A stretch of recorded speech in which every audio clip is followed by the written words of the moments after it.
if you truly feel impassioned about games and you love this as a hobby and it makes you feel whole sometimes and it's meant something to you, right? Stop paying them to murder your loved one in its sleep. Can you join? Ah, I was waiting for you to load it up, load it in. Let me begin. I came to win with medieval sin. I'm gonna get a Terminator like Arnold Schwarzenegger. Okay. Oh god. I have to remember how to play this. Yeah, it's been a while. Huh? I was hoping to get someone that doesn't know. They're getting employed like as I'm looking. One's a nun now. Oh god, I don't think she should be on the list anymore. Yeah, go kiss that chick. Victory is ours. Victory is ours. Babe, would you find that romantic if I declared that before sticking my tongue in your mouth? So you know how saying let's play a game that we're not going to get too absorbed in and whatever, and podcast? Yeah, this is kind of failed, isn't it, already?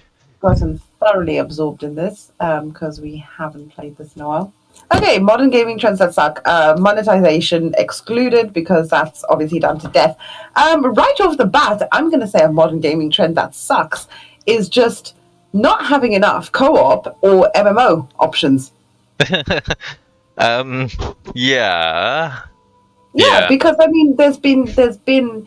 I just kind of feel that when I look at things over the last, like, say, 5 years, even 10 years, there's just not enough being done for co-op gameplay, and there's just not enough being done for MMO gameplay. And then what you do get, I just kind of feel that. I just kind of feel that, like, what you do get feels very like it's just kind of thrown out there. It's not very well, like, thought out. It's not very well put together. Doesn't have much longevity. I would agree with at least. It just doesn't have, like, much longevity. And when you think about it, compared to years ago, years and years and years ago, where, like, playing a co-op game, meant something. I mean, it had massive communities and stuff like that. And I'm not just talking about myself as having been, I'm an old fart now and having played, vanilla World of Warcraft and stuff like that. But I mean, you look at the first time, everybody, games, not the second.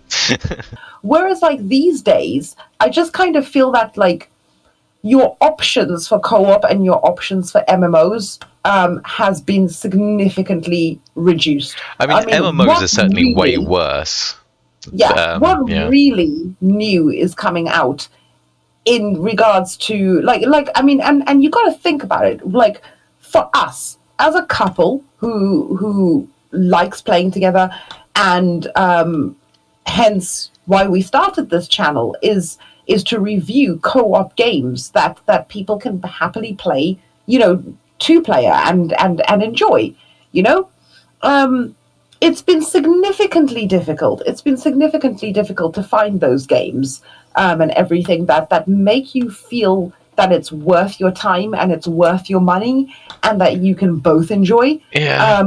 Because a lot of it is just like, it just feels like slapdash and dish out. Well, I feel like we end up with one of two options. Oh shit, I've got a son. I have a limited time to address Egbert Scumley. Yeah, I'm not changing that name. Cheers, game.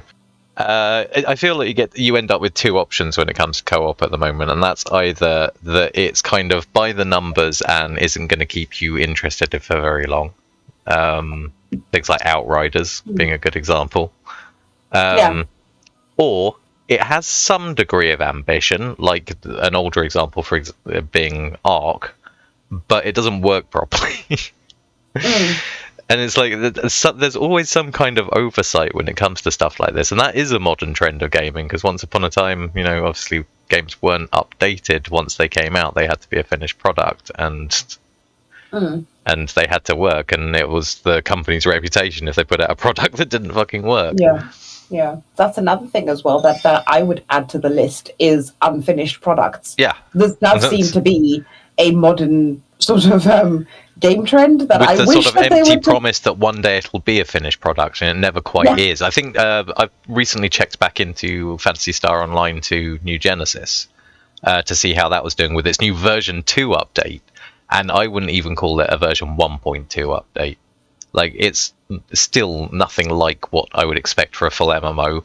It's still a pale like competitor to the game, Phantasy Star game I originally played on the PS2, Phantasy Star Universe, and Ambitions of the Illuminus that went with it. Those were honestly better, and at the time more ambitious games. And now with better technology, what do we have? Okay, the combat's more fluid, and that's really cool, and graphically it looks awesome. But the actual game substance and content underneath it is pathetic. Like, you know, I'm not just talking about Crawford, who we joked at being two children in a long coat. We believe that this Dark Falls may have fled into space-time. Yeah, don't tell me you don't see it. Like, the entire plot that's been presented, even with the extra bits they've added in recently, of just you randomly find characters in the environment and say, hey, how's it going? And they go, oh, it's you. I was thinking about this day. And it's usually something that happened in the plot. And it's like, but that, like, in terms of how much of game time I've had, that might as well have been a week ago. You're reminiscing about, oh, I remember when I first met you. Yeah, a week ago. Like, Yeah. You know? Yeah. I mean, I just kind of feel that, like, you know, that the whole sort of unfinished game thing is just a problem throughout the gaming industry, not just in regards to, you know, to co-op games, and I just, I wish that A, game developers would stop doing it, but also B, I wish that people would stop being so fucking stupid as to give these people their money. Like, you know, it's something I've said before, that it's like, you know, you would not accept this behavior like anywhere else. When I look at a packet of something and it says microwavable beef burger on it, A, I expect it to be microwavable, and B, I expect it to be a beef burger. And I think more accurately here, what we'd be saying is that you open the packet and there's half a beef burger there, and a slip that says you'll probably get the other half a beef burger at some point in the future. Maybe later on, yeah. Or here you go. Why don't you pay some extra money? Wait a couple of months and pay some extra money, and then we'll give you the burger sauce and the cheese single that's supposed to fucking come with it. Yeah. You know, so you wouldn't accept this behavior anywhere else in life. Why are people still accepting it in the gaming industry? I do not understand that. There's certainly a degree of brand attachment. Their behavior on that as well. Yeah, they do. And I mean, people defend their behavior pretty much no matter what that behavior is.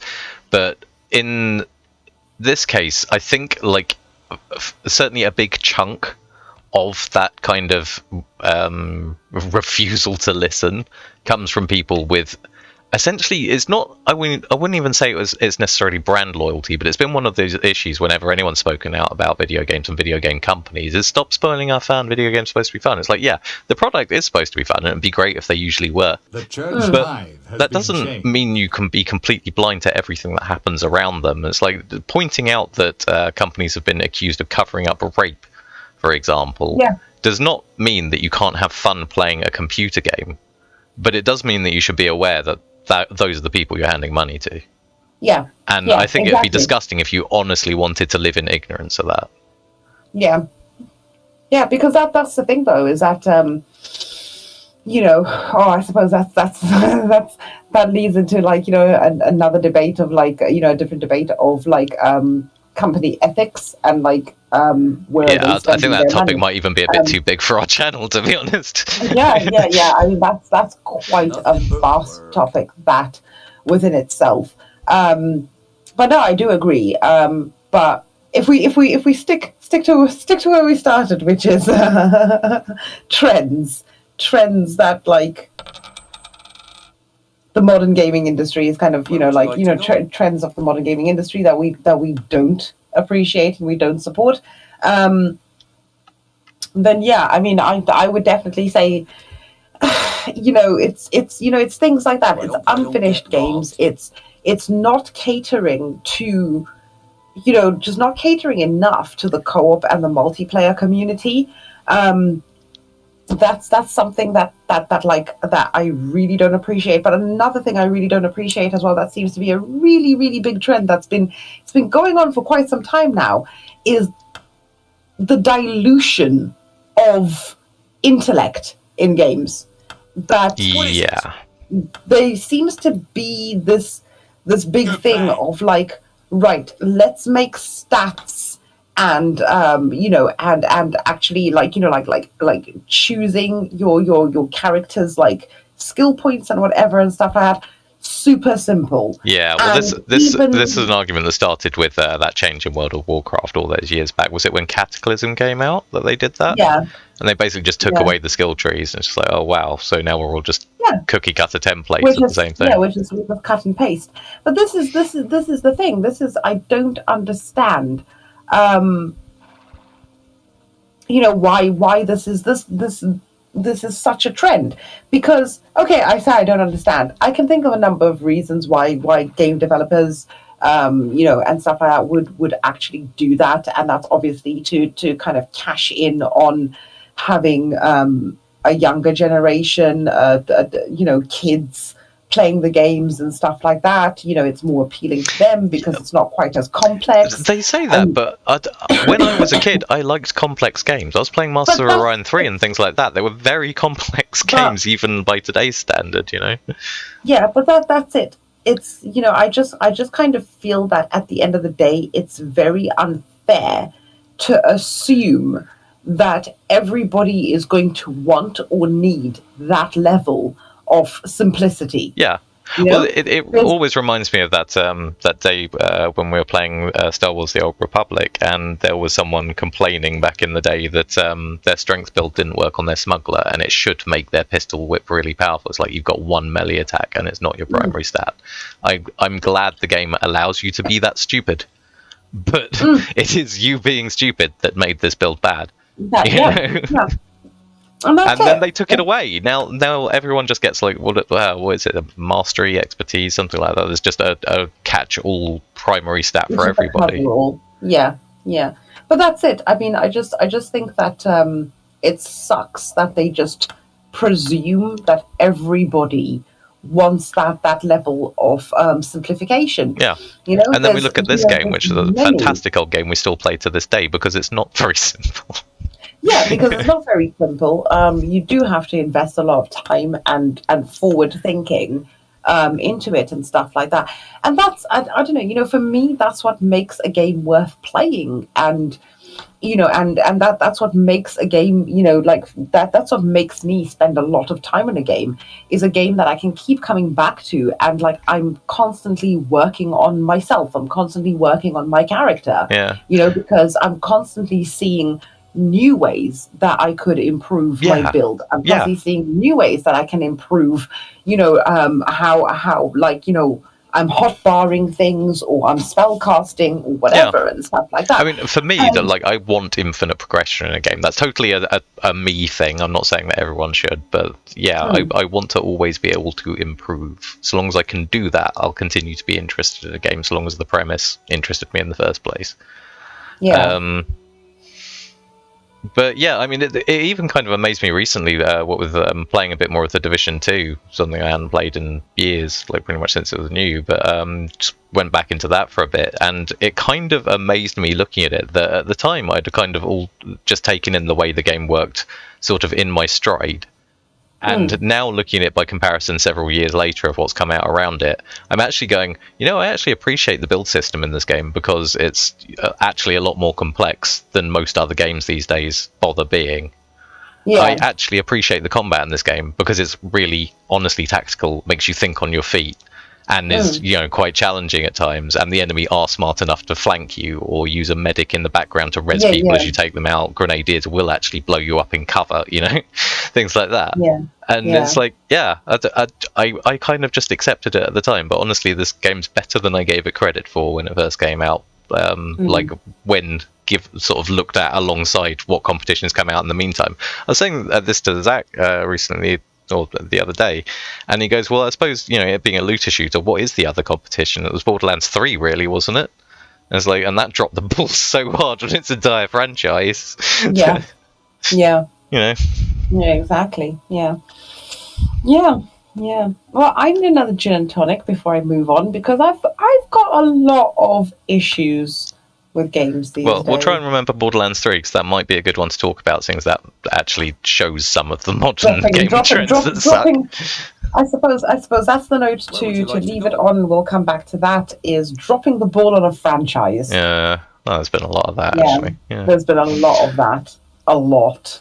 including A this one. lot. Okay, get your drink. A lot. Hi, and welcome back to Gaming Couple Life podcast. The wagon creaks. We return with dropping the ball on franchises such as Borderlands 3, The Guild 3, What's about and threes? many, many, many, many, many Bethesda Many releases. wonderful It might Bethesda as releases. well. It might as well be the equivalent of wiping from back to front.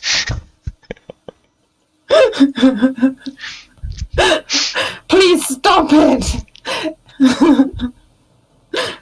It's amazing. yeah. I mean, is that a modern trend though? Because I What, remember wiping from back. back to front? I think, yeah. No, in terms of like, I guess it was slightly different because back when we were younger, like the typical sort of license being shat upon was movie licensed games were like always crap, like always crap. Like the reason TIE Fighter and X-Wing stood out as actually fantastic games, and they're the reason they're the only Star Wars games from back in the day that people really talk about, is because they were the only good Star Wars games for decades. Like, Yeah. honestly, like the rest of them, for the most part, were complete shite. But maybe I'm a little biased because I got very sick of side scrollers. Yeah. I was very excited as a child to sort of see new gaming technology sort of come out and be discovered, and going into three-dimensional games and polygons and all the rest, to finally sort of see things advancing beyond that stage, which is why I find retro gaming, like, it's not that I don't totally understand it or anything, I just find it a little bit like odd because I wouldn't enjoy it myself. Like, I was happy to get away from a lot of the older stuff, and it's only really sort of games that are quite a lot newer. You know, I don't go back and play Tetris, but I'll go back and play the Guild 2 because that's Interesting. relatively recent in terms Yeah. of my gaming experience. Yeah. I mean, what would you say? What would you say is quite a disappointment for you when it comes to sequels dropping the ball? So your expectation, at least, or your hope for any sequel, especially when it comes to games, is that they'll improve and refine the experience. You'll get a continuation of the story, preferably involving some beloved characters, etc., etc. Maybe see consequences from the first game play out, whether it be choice-driven, story-driven, or whatever, or if it's more of a a strategy thing like the Guild, just to see it sort of expand and be a bit cooler and better. And the Guild 2 was a very big improvement on the Guild 1, which I did play because I am that old. So when you get to things like Borderlands, like I played the first Borderlands and I really enjoyed it. Probably not the best game ever, but really enjoyed it. And Yeah. then Borderlands 2 came out, and at the time I probably might have said best game ever. Like, Borderlands 2 was so good. I didn't play Borderlands 1, but I watched enough of you and like also enough of you and Ian playing it Yeah. to like have lived it. I literally that was like I lived through Borderlands 1, so I came into playing Borderlands 2, and even myself as somebody who didn't actually play the game but watched a lot of it, really appreciated like the huge step that they had then taken from 1 to 2, and in on, every like, way as load well. Like, gameplay was better, graphics were better, writing was better, it was funnier, it was more compelling, it was just absolutely great. And so we were all kind of, I guess, when pre-sequel came out, everyone kind of went, well, it was a different studio. I mean, who thought it would be a good idea to hand it over to the Australians? Half. Yeah. And it's like, well, there's no excuse for that with Borderlands 3, is there? The main studio did it, and they shat on it. My God. Like, where did the talent go that wrote the second one's comedy? Oh, yeah. Randy. Wait, I'm gonna have to bleep that. Reworded. So Randy's a dick. allegedly- Randy's a dick is the reason. Yeah. So yeah, I mean, it's something I was also again, I think I was mentioning this to Zach a while back, is like the idea that, like, you know, a company is just You a now name. have a son. Oh, I've got another son. 2 boys. God damn it. Austin. Yeah, right. What was I saying? God damn it, my brain. Yes, Borderlands 3, massive disappointment. Randy's a cock. Yeah, Randy's a twat, and he chased off. Oh yeah, yeah. there's a Bethesda. I was talking to Zach about Bethesda, and it's like, well, Bethesda did admittedly make, you know, with the Elder Scrolls and Fallout series, make some really fantastic RPG worlds to explore. Especially, you know, I played the first ones I played were Morrowind and Fallout 3, and they were really, really, really good games for their time. And the thing is with that is that how much of the original talent that wrote those two do we think is still in the company at this point, working on things like Fallout 4 and Elder Scrolls? Well, Skyrim actually was a good example, because, you know, much as Skyrim's, you can't say Skyrim's a bad game. It's not a bad game. It's a pretty unimaginative, uninspired, shallow version of what you would hope from for an Elder Scrolls game, though. I think definitely worse can be said for Fallout 4, because they took, like, the RPG element is basically missing in Fallout 4. Yeah. You know, your character has essentially no personality. Well, they have a personality. They're Nate and Nora, depending on which gender you pick. That's who they are, because they voiced them and they made them just sound like kindly family people. So it's like, well, that's who they sound like. That's who they are. Like, there's you can tell from a tone of voice a lot about someone, in case you were unaware of this, Bethesda. So, you know, I'm so glad that, you know, my family man was in the military and my family mum has a law degree. But you remember in Fallout 3 when you just woke up and Liam Neeson was your dad? Like, that was the character that they had written. Liam Neeson was a written, well, you know, whatever your dad's name was a written character, and he had a story and everything like that. You were unwritten. That was the point. You made who your character was in Fallout 3 from that point, because you didn't even have, like, the influence of your father from pretty much your teen years. So you could pretty much, like, imagine what had happened to them and just play it out in dialogue with anyone, because you had lots of dialogue options. In Fallout 4, you have usually at best 3 dialogue options, and it's shallower than any Mass Effect game ever. Yeah. I mean, it's a trend that we've even seen with the Dragon Age franchise as well, and like you mentioned, their Fallout, Fallout and Mass Effect as well. It's like it's I just and even okay, I know this is not a co-op game and whatever and stuff, but Sims as well. I mean, it's like, how is it that they've got progressively worse since 2, basically, as your franchise is going on, you're making it worse, and it just feels, to me, it feels lazy. It feels really, really lazy. It makes me lose complete and utter faith in a brand. Like, I'm at a point now that I have not and I will not spend any more money on an EA game. Fair. Like, that's it. Like, I'm done with EA. Yeah. Like, and I can totally understand that. I do not feel that they deserve my hard-earned, cash, like, at all. Not after the way that they have shit on Dragon Age, and not after the way that they have shit on The Sims. You know, I mean, I was already, like, how do I put it? I was already, like, I was already at that point with EA and having this complete and utter boycott on spending my money with them because of The Sims. And the only reason why, like, I own Dragon Age 3 is because you bought it for me. and that's it. And I couldn't even get it to freaking work. No, I couldn't either. I couldn't even get it to freaking work, or anything like that.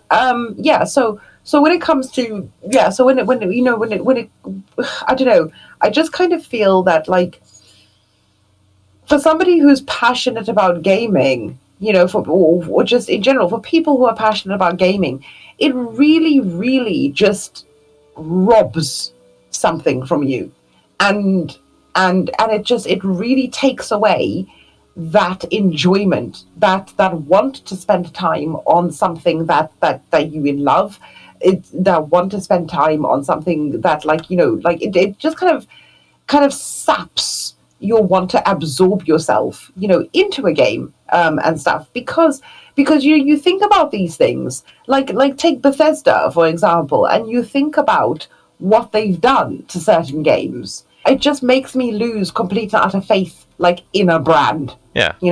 And even that's it when it comes to say the Elder Scrolls games.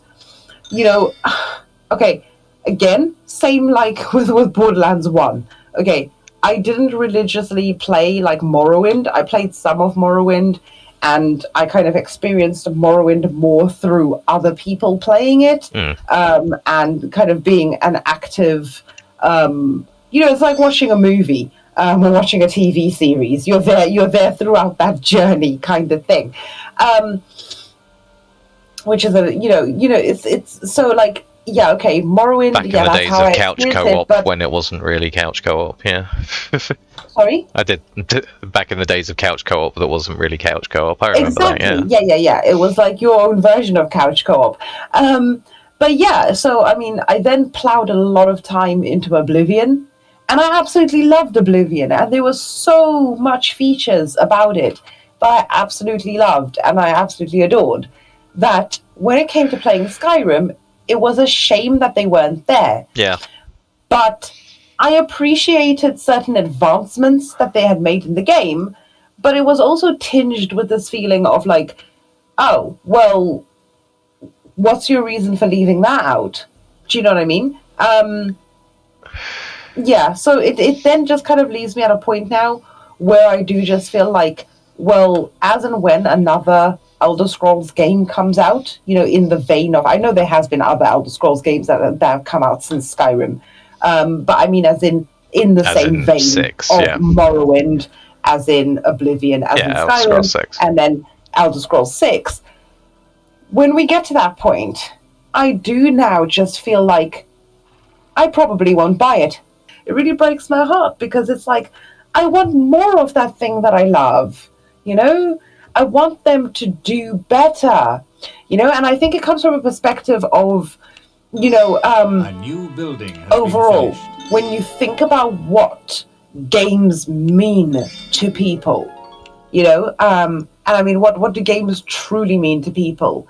There's a lot of people who go into gaming because we go into gaming because we want that escapism. We need that escapism, and at times where, say, for example, when finances have been bad and whatever, and you can't exactly leave the house and be social and stuff like that, it gives you something to do, and it gives you something to relax, and it gives you something to enjoy and everything.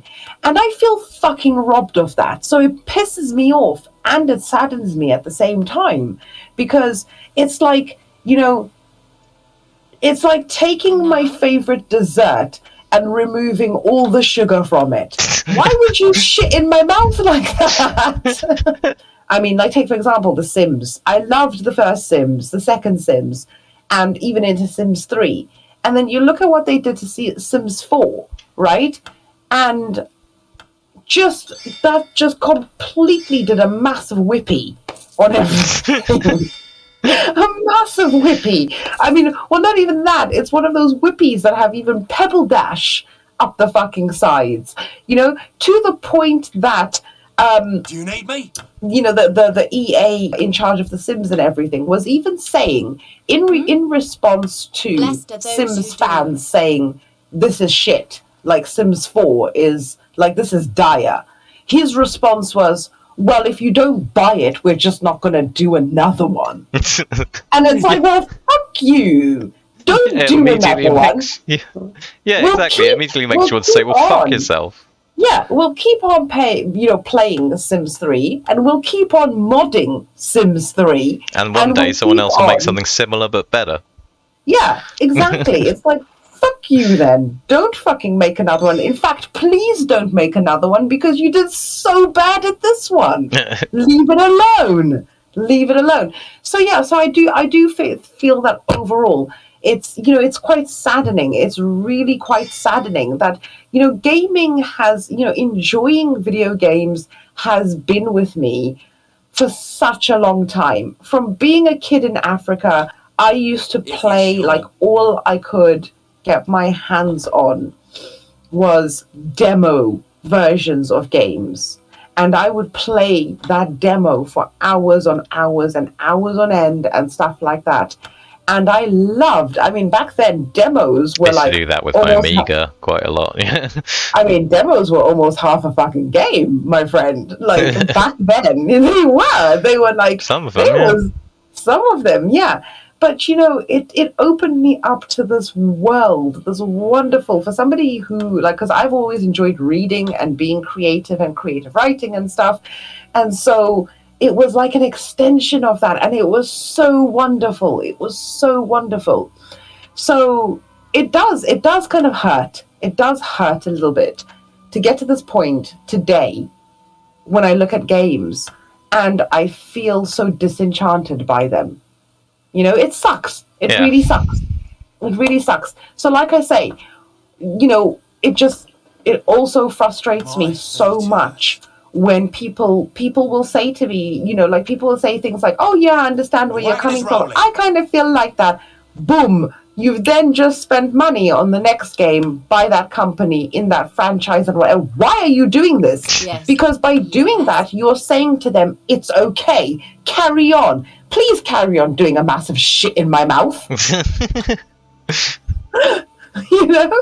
That's to me, that's what you're saying. And this is why, like I always say, you need to apply that logic, that logic to the gaming industry, to the games you play of, well, would I actually accept this from any other avenue in life?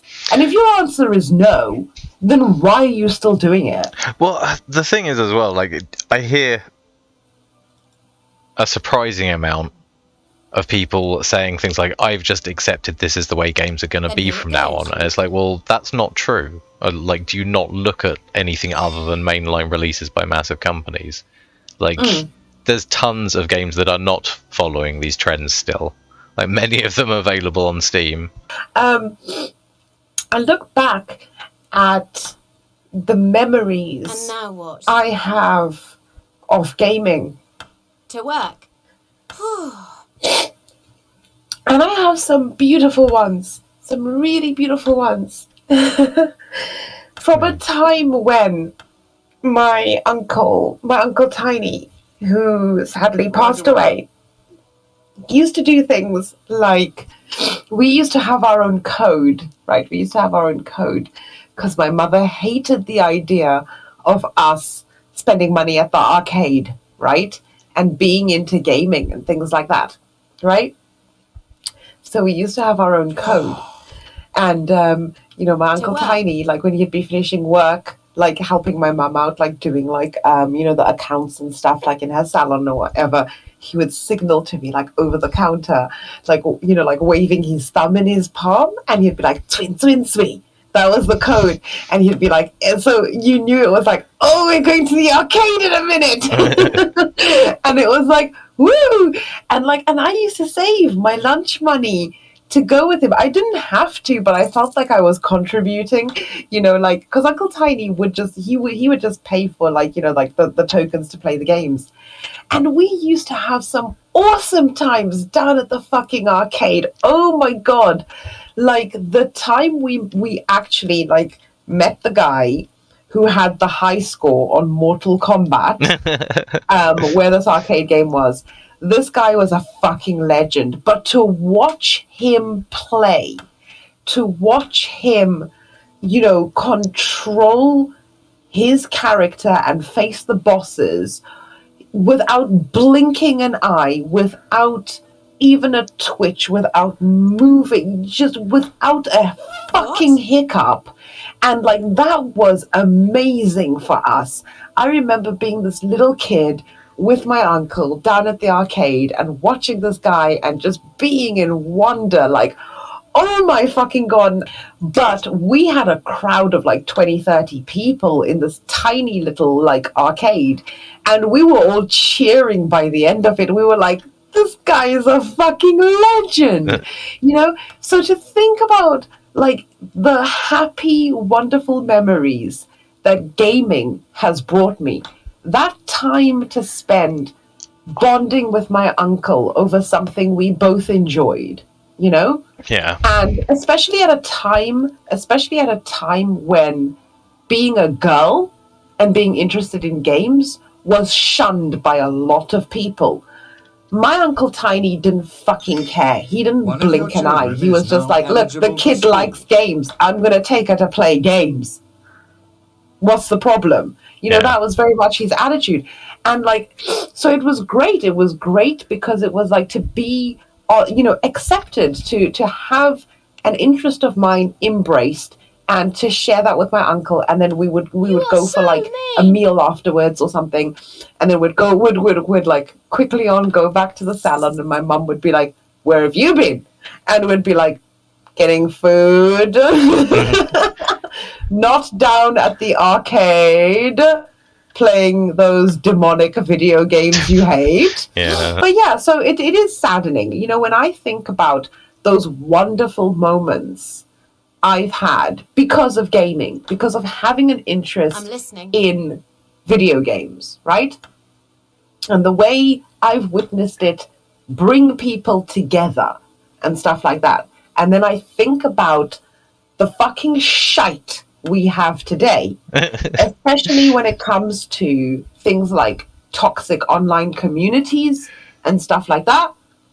It's heartbreaking. It's heartbreaking.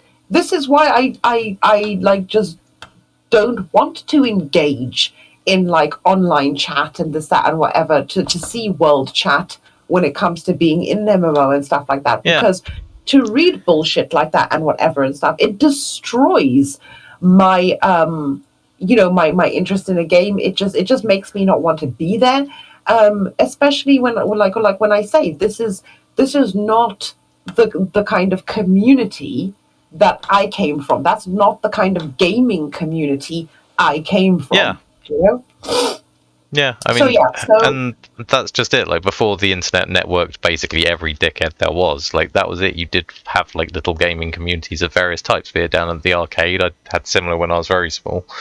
Or, you know, once I was skint and basically isolated in my flat for so many years, you know, friends used to come over and we'd just play co-op games on the PlayStation and stuff like that. But it, you know, it filled in for basically where, you know, I had no money to do anything else, basically. Reflect on what you truly love about gaming and how it used to make you feel and what you love about it, right? Okay. And then think to yourself, right, okay, why am I going to support a company that's basically going to murder it brutally in its sleep?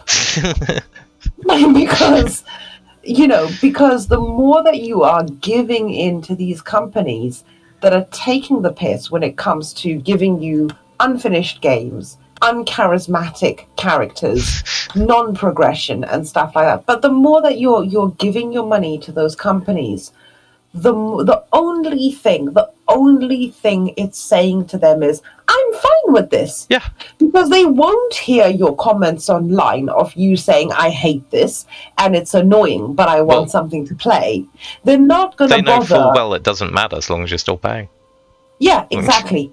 What it comes down to is money talks. So stop giving them your fucking money.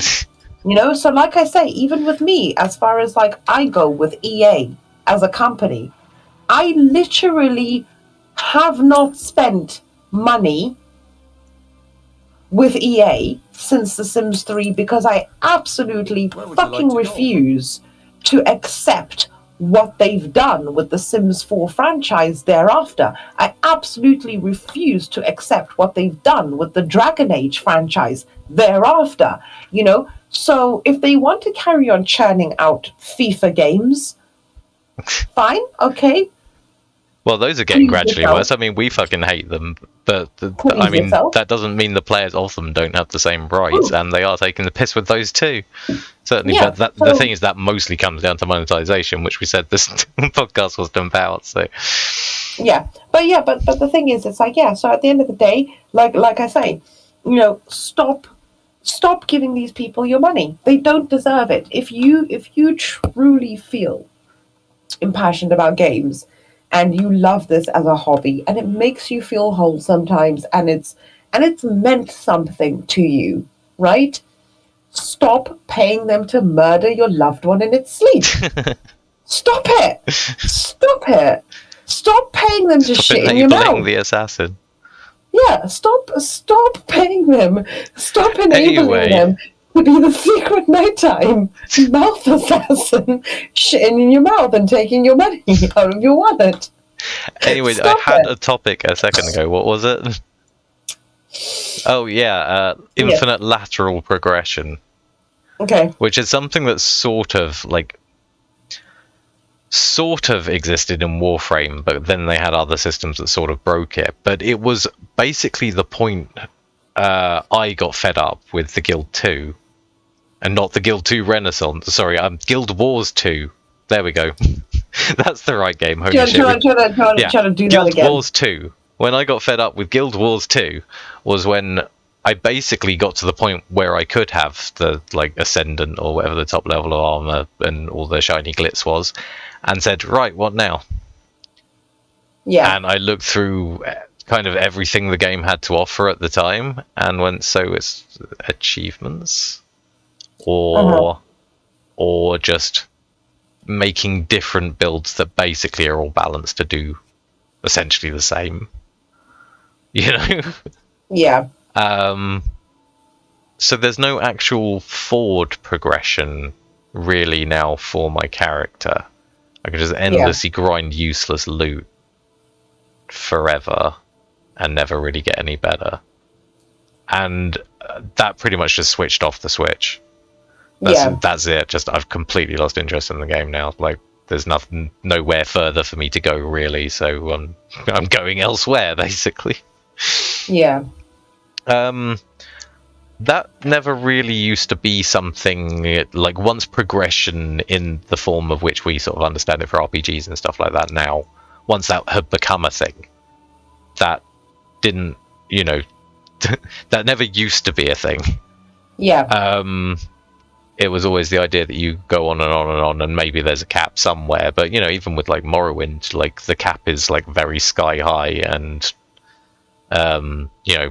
takes a very, very long time to get there. And then there's obviously enchantments and loot and things like that can still make you more powerful in various different ways. What do you think about it? The idea that you should just get to a point where instead of ever going forwards in progression, you just have other options that are all basically the same in terms of power, and maybe they offer different roles, but generally speaking, I'm talking about games that don't then let you go, well done, like Final Fantasy 14, for example. You could say that, well, you've maxed out this class, now you can max out another class.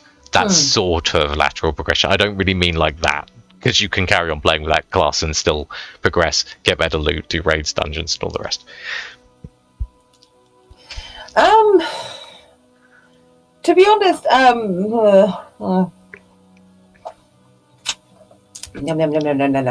me have a drink. I just think the idea of that is boring. Okay, cool. I think the idea of that is boring, but I can see how it would appeal to other people. Does that make sense? Yeah, I can see how it would appeal to other people, but personally, I just kind of find the concept of that really, really boring, because it's it just feels like a total rehash of what I've already done. And you're just, yeah, and that's it. It's the infinite loop. You know, you are just keeping me in this infinite loop, and for what? To what end? You know, it almost feels like purgatory in a way. Yeah. Well, But I for mean, conversely, me, I've known people that hate games that have any kind of repetitious loop to them. They only like games that are kind of story driven and basically just a one-off kind of experience, basically like playing a yeah, film. yeah. But like to me, I just very much feel like, I don't know. I think maybe because it's like for me, I think it comes down to a very, very personal thing that it's like, because I've always been somebody who really enjoys stories and being, you know, and going forward in a story, right? You know, be it in movies and be it in books. You know, like I want to see that progression. I mean, taking it back to, like you mentioned, Aliens is a wonderful example. That you look at the character of Ridley from Alien, and Ripley. you look at the character of Ripley from Alien, and you look at her in Aliens, right? And how she's progressed, you know, as a person, like as a character.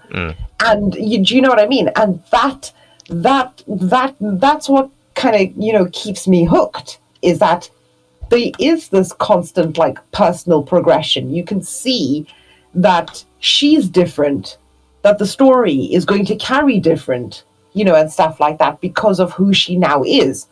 So I feel the same in games, is that it's like I definitely enjoy games that have a story, that have like something to accompany all of that effort with. Yeah. Whereas like when you're saying, okay, well, here you go, you've effectively done the end game, but you can do the end game better.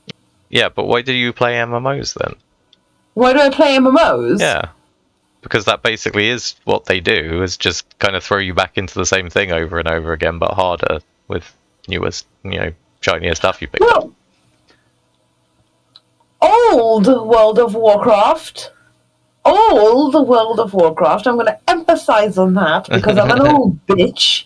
Okay, older World of Warcraft. Blessed are those who do. Didn't just do that. I mean, when you look at a lot of more modern games that do that, okay, your end game, that whole end game thing, I just feel is a lot more linear.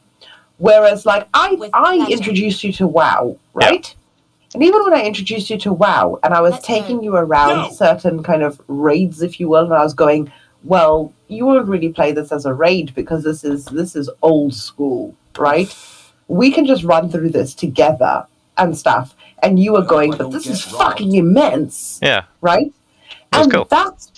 that's what I used to love about MMOs, that it wasn't just like, oh, this is the end game. Here you go. Here's like 1-2 dungeons. Yeah. Do you know what I mean? That you're going to need to work towards. Releasing with literally one raid, which is literally like the norm, or even worse, having it in the first update for MMOs these days on release, pretty normal. We were talking about a time of them going, look, there's like 5-6 different end game, if you will, like sort of like high level, like end game, like dungeons and whatever that you can do. But not only can you do them as like 10 person, you can do them as 25 person, but it ups the ante. It was like there was certain loot that you could only get or only hope to get a drop chance on. That's more the way to put it, a drop chance on if you played it 25 person. Yeah. Do you know what I mean? So it did. Do you mean back when mounts were actually rare and hard to acquire rather than just going to a cash shop? Exactly. But you know, it actually gave you a sense of achievement when you got that stuff. Yeah. Because it wasn't just there, just dished out. Yeah. I mean, even like, it's not even the hardest thing that you have to do to get a mount in old WoW, but even when I was playing it with you and we went through the grind for nether drakes, it was like a month of doing like dailies, but at least those dailies changed over time. You know what I mean? Like there was kind of a progression in that even. And it was fun, and it was something that required quite a lot of time and dedication to do, but we got them, and I really appreciated my Nether Drake because I put the effort into getting it. And it looked cool. And that was yours. That was... Yeah. Funnily enough, though, going back to the whole sort of, you know, a story to carry you through and stuff like that, it does loop me back to what I was saying about Phantasy Star as a franchise earlier, and that's that the PS2 era Phantasy Star was basically a better game. Like the original Phantasy Star universe started you off as playing as Ethan Weber, who was a set character, and you went through basically his whole story, his introduction to the... What were they called in that game? Guardians, I think, not Arcs. Arcs is the new one, and stuff like that. And it was actually a pretty decent little anime story, not like the best ever, but decent enough to attach you to the characters. And you played through it, and then you completed that, and then you kind of went, "Oh, this game has free mode. What the hell's free mode?" And that basically just allowed you to custom build a character and treat pretty much every level and area in the game like it was an MMO. And what I later realised, because I didn't have internet connected to my PS2 at the time, was that was an MMO. It was like one of the early console MMOs. Oh, cool. And then when you rolled into what was somewhere between an expansion and a sequel, Ambitions of the Illuminous, that kind of took that to a new level where your free play character became your main character instead of Ethan. Ethan was still in the plot, but doing his own shit. The plot was worse in that, I'll admit. Like they dropped the ball on the plot to the expansion, but I was really happy with what they did with the gameplay for it, because it became about your custom character and it fleshed out into being pretty much a full-blown MMO, bigger than we now get on PC. And that's terrifying to think that back in the PS2 days, you could play an MMO that was better than is now commonly released on PC. What have I just been told? A building has been upgraded. Oh yeah, we're playing a game as well as talking. And now, you know, by comparison, like it was cool because like you finish the story and that's kind of attached you to everything in this world, and then it's like now I'm free to just have my own little adventure in it. You know what I mean? So it managed to sort of cross that line of sort of having a story without that story just kind of ending and making you go, well, what's the point after this? Like, well, the point is the rest of the game. Like, there's tons of shit for you to do still. And yeah, when I consider the sort of scale of that content in total, like for its time, it's kind of nuts to think now how little you'd get. Yeah. Yeah, when you think about it, like as that side-by-side comparison. Yeah. And how much did you pay for this game? I think I paid 20 for the first one and 15 for the second one because they're both on offer at the time. Yeah. Yeah, and how much would you expect today for, say, something that has less? That would be... Well, the thing is, you could pick up a game that profused to be the best MMO you'd ever played, free, except that they'd expect you to pay for all your progression in a cash shop, which would amount to thousands of pounds, or if it was a gacha, tens of thousands of pounds. It's just like, by comparison, I paid like, you know, a total of 35 quid for those games, and I enjoyed hundreds and hundreds, probably thousands of hours in them. How would you compare, you know, obviously that experience, you know, knowing what you know about like Phantasy Star then, you know, to now? To the newest one, to the new Genesis.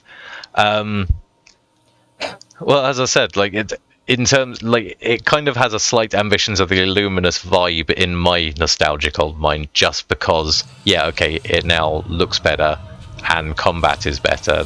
But then back then that was more like they just added more weapons and stuff. But the sad reality is that the story is shite. Is this where you've been, Neostia? It has no characters you give a shit about. Why would you sacrifice your life for me? Not even your own, because you don't get an opportunity to express your personality ever. They think that Doll's production may be going on somewhere in there. Yes. And frankly, the entire world just feels lifeless by comparison. Like not the Citadel. Was it called the Citadel? I can't remember what the name of the station was they were in Phantasy Star universe, but it was the things that happened on it between Ethan and his friends and loved ones that gave it character. Other than that, it was just a sterile environment with quite a lot of neon lights and a fairly cool view out the window. You know? With some shops dotted around the place. What? Oh god, mercenaries are offering me protection. No, never! They're gonna fucking lynch me. Yeah, they are. Of course they are. They probably will. My final sort of gaming trend that sucks is just following trends. Yeah, well, actually, yeah, that was going to be a big one, and I've totally forgotten to even get into it, is lack of ambition. Just following trends. But once upon a time, like, games would be described as ambitious, and I feel like there was this kind of period where that word lost all meaning because it got used in advertising all over the place for games where it absolutely was not appropriate to. Like all sorts of other words, no doubt.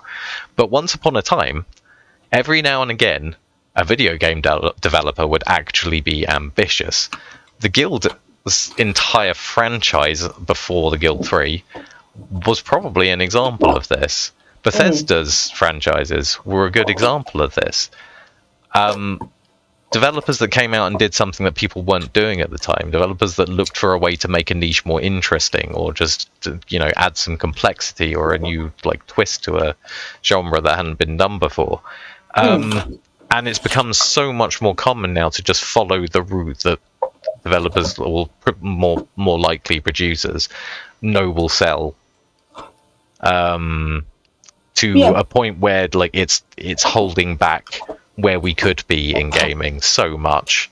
Like, there have been so many concepts over the years that never came to fruition that seemed like they were really interesting, and it's only years and years later that we're starting to see things like that kind of happen in reality, but they're just tiny little twists in where we've kind of gradually got to, rather than when back years ago someone was planning it as a leaping advance.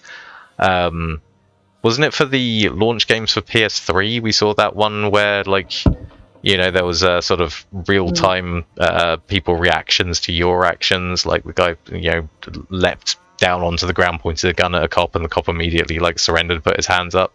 Whereas, another one reacted differently, things like that.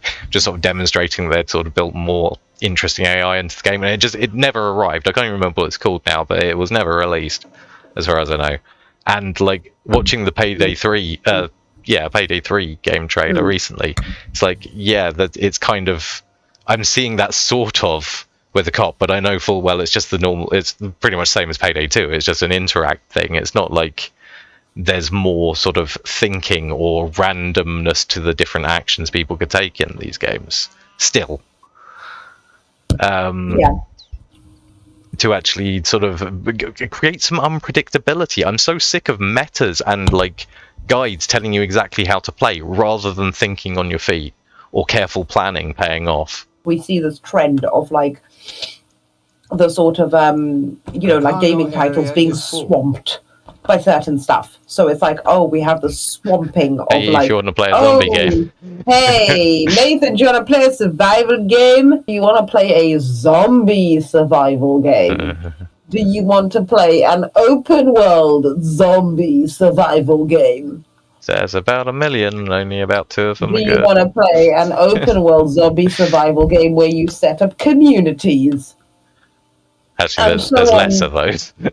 Well, yeah, but you know what I mean, and so on and so on and so on. It seems like it's just always this boom spate of this is trending, so we're all going to do it. Yeah. There's no individuality. There's no. Where would you like to go? How did you put it?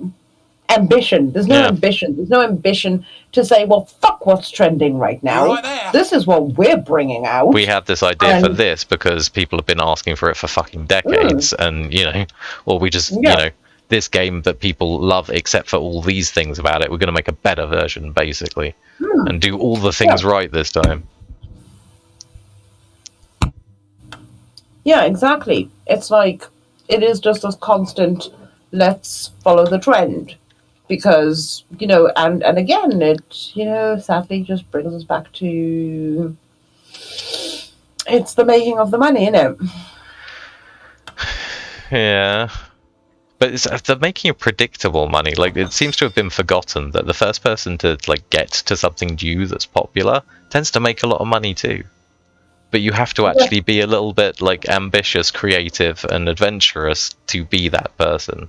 And that's where so many companies fall apart, because they love this idea of just predictable creativity. Essentially, the idea that even if your job is an art form, that you should be able to just pump it out on demand over and over again to a schedule, rather than just allowing people the freedom to come up with great ideas in their own time. Yeah. Because that would actually produce some far more interesting ideas in the long run, I feel. Which apparently is a big problem in general scientific research as well, because you only get funding if you can basically demonstrate that you can consistently produce results. And it's like, well, good science isn't about consistent results. It's about being adventurous enough to get the results that matter. Yeah. Don't strive for the crazy things. Yeah, that's it. That's what the gaming industry is doing at the moment, is basically trying to get to the moon in 2-foot steps with each release, and it's painful to watch.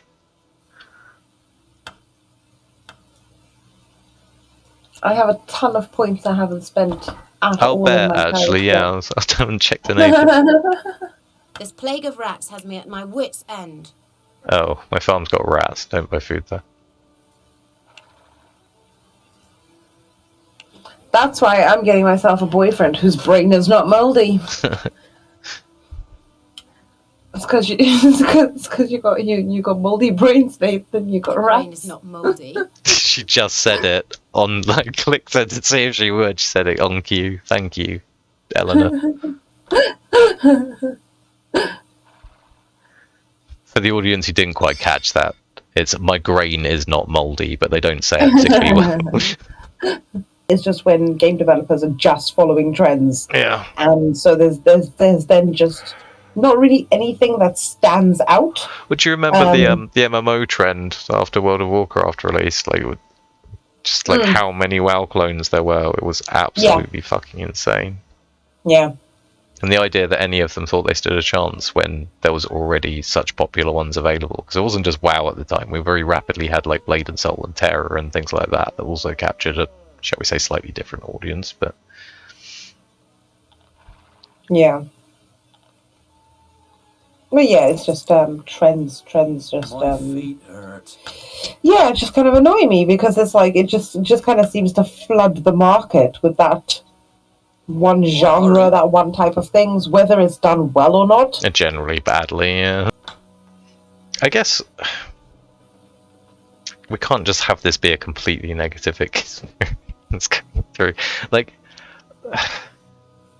Other than just withholding your money, there has to be something positive we can say for this. There are still companies, or generally smaller companies at least, that do still do interesting games. Oh really? Can you please just on this clip here just insert Sal from The Sopranos face? There are a few, not when it comes to MMOs, really. I guess we'll find out when Blue Protocol and a few others drop. Not Throne and Liberty, lol. Vampire the Masquerade. Oh god, don't. Oh. Num num num num num num num num num. Oh, Bloodlines 2 is probably going to be awful. That's going to hurt. That's going to really hurt. That'll be another franchise that was fantastic shat on. For anyone who didn't play the original Vampire the Masquerade Bloodlines, it's one of the best RPGs of its time. But yeah, I'm going to go have a pee while you think about positive. I'll try. Try.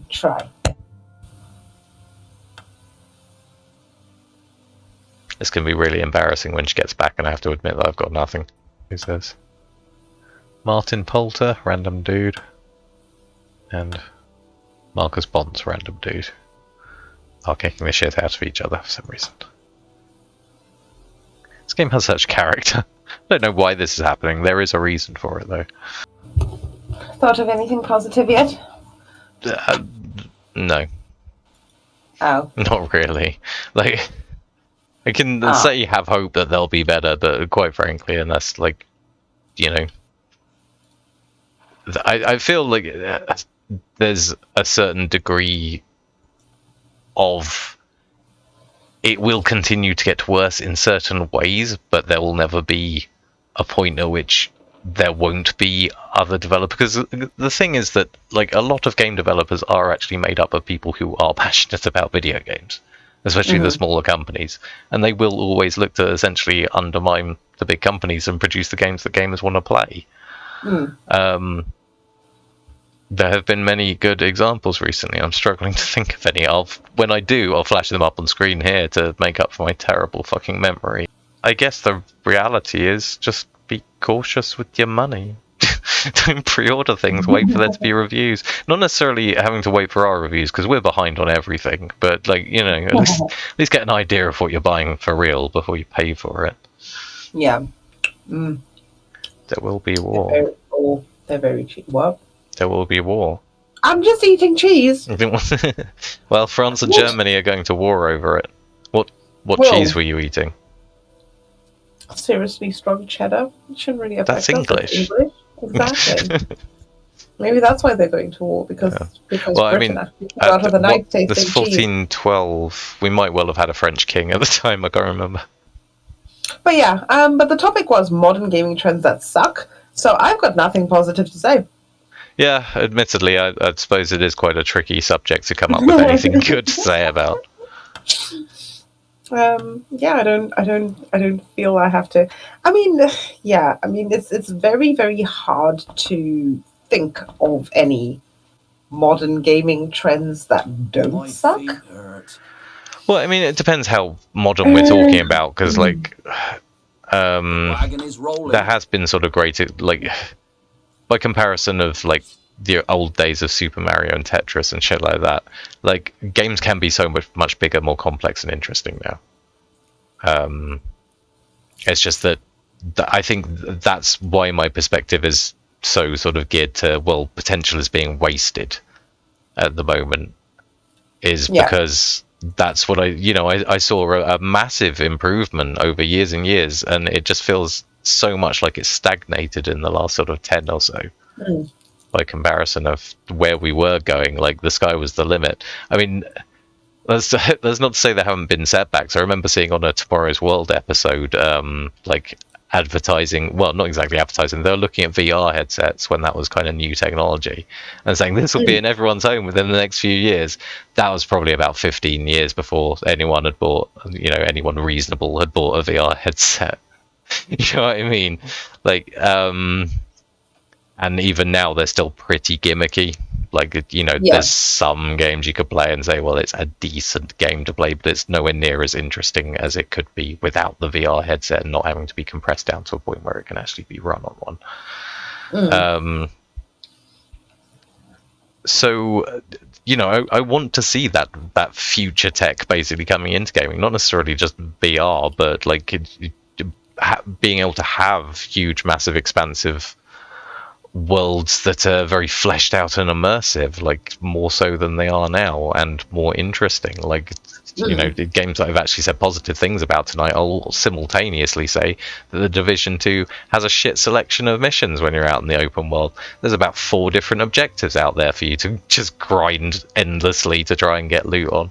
It's only really the sort of dungeon things that offer any interest, like in terms of something different to do, because it's actually a little bit story driven. And that is a modern, gaming trend that sucks, is to just have a very bare bones selection of content and expect you to keep going at it over and over again, and then go, well, why don't you find this fun? I mean, worse still when it's essentially procedurally generated.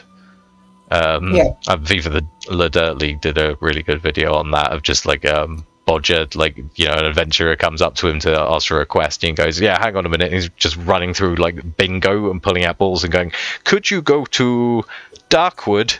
And he rolls again and find 10 of my, pulls it out, grandfather's hammer. It's just like, it like honestly does feel that hollow and lame in some games. Especially like Radiant Quest in Skyrim. That was, wow, Todd, that was a big one. Radiant Quest in Skyrim was so shit. Like, just like most of them, well, not most of them, a large chunk of them broke other missions in the game for a start, because they could randomly generate in caves you would need to go into for other stuff. That was kind of an oversight. But they were just lame. It's like, go to the cave you've probably already been to and kill the biggest, like the highest level bad guy in there. Who we just put in there so you could kill him. He's just going to play the standard animation of walking around his tent for several hours, maybe interact with an anvil when he feels like it. Might sing about mead occasionally. It's like what I find hilarious is that looking back at like playing Oblivion, the dialogue for citizens in and around town was so janky, and yet it was so much more interesting than Skyrim. Yeah. Like, it barely made sense, some of the things people were saying to each other. It certainly didn't read like proper dialogue. And yet, because it was kind of this semi-randomized system with all sorts of different responses to different things, at least it felt like there was proper chatter going. Oh god, they're starting to spam me with the thing again. Like proper chatter going around you. It made towns feel alive. Which is just something I fucking loathe in games, when you get to apparently a hub city and they go, look at this amazing place. And it's like, yeah, where are the people? Like, a place isn't anything if there's no one living in it, is you know? Yeah. Where are the people going about their lives and doing things? That's what makes it interesting. I mean, I don't have anything else to add to stuff. I mean, I do feel that I've said everything about modern gaming trends that suck, that definitely go beyond money. Sorry about, actually, no, not sorry about getting emotional there, and everything, because gaming does matter to me. You know, and and I wish that more people who felt as impassioned about gaming, like I do, just wouldn't take the shit that's being given to them. So I don't really have anything. I don't really have anything else to interject about modern gaming trends that suck, other than I just really hope for one day, there being something better, there being something, being worth spending my money on, and investing my time in. It has been a while. It has, yeah.